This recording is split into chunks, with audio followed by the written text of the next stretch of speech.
el relleno de nivelación de la última Entonces, etapa. este gris fino sería no de la etapa final, pero el anterior. De la etapa de Segundo. ajá. Wow. She's explaining this structure is very weird. First, we're over there trying to figure out what that little square thing was, and we different ideas. The formal interpretation is we haven't got a goddamn idea. And then this other strange structure, she's explained for us that there's two stages. There's a lower stage of construction, and then they raised it up to make a higher building. And the lower stage that has this reddish clay, in the floor of that, here, you find sherds and stuff, but in here she found potsherds of a type that they call gris fino chablecal, fine gray, chablecal fine gray, talchach composite. It's a specific ceramic type that is from the last periods of the Maya civilization. It dates from 760 to at the latest 800, which is around the time of the destruction of the site. But that pot was in not the last stage of construction, but the one before that. So we're talking about this last stage of construction really is close to the end, probably in the last 5 years of the site. And again, we don't know what the fuck this building is. We'll figure it out. It's square. It doesn't look residential. It's some kind of a ritual structure. That's kind of the best I can do right now. Embarrassing. But the square feature over there, we don't know what.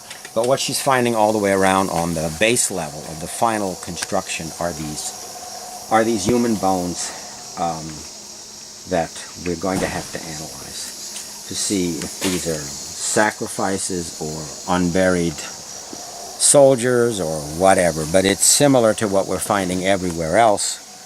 But the nobility and royals here were deposited with great respect in those cisterns.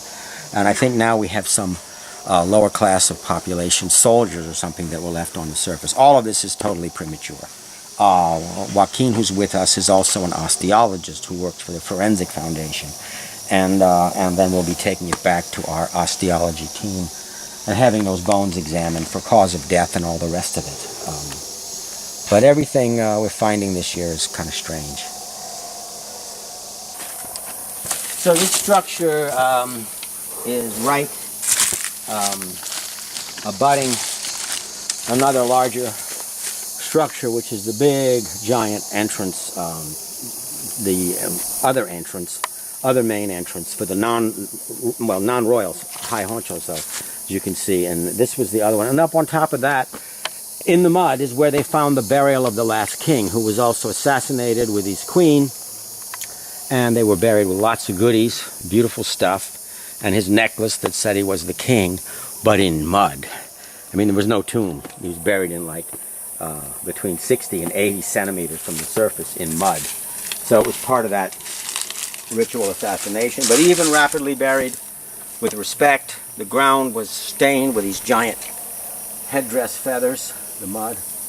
And this building abuts it. And she was explaining that there's a looter's pit in the middle of this, because this does smell of royal tomb a bit. But the looters only went down about a meter, and it's only about a meter wide. We didn't have much looting here. We had very incompetent looting here, because we're way off the beaten track, except as a couple of days ago, when we were surveying in the highlands, you know, we ran into this area where the former president dictator, Lucas Garcia, came in here with helicopters and carried off a lot of the stela in helicopters. And we don't know where the hell they are now, because he long ago, you know, kicked out and fled, and these people killed the president, I mean. But most of the looting here was unsuccessful. There still may be something in there, but this was really hard to puzzle out. 1 month of field work, at least 6 months of lab work, and that stuff will tell us what's going on. But man, it's really intriguing that over there they found that pot of fine gray, not in the last level, but the one before that. So this is right near the very end.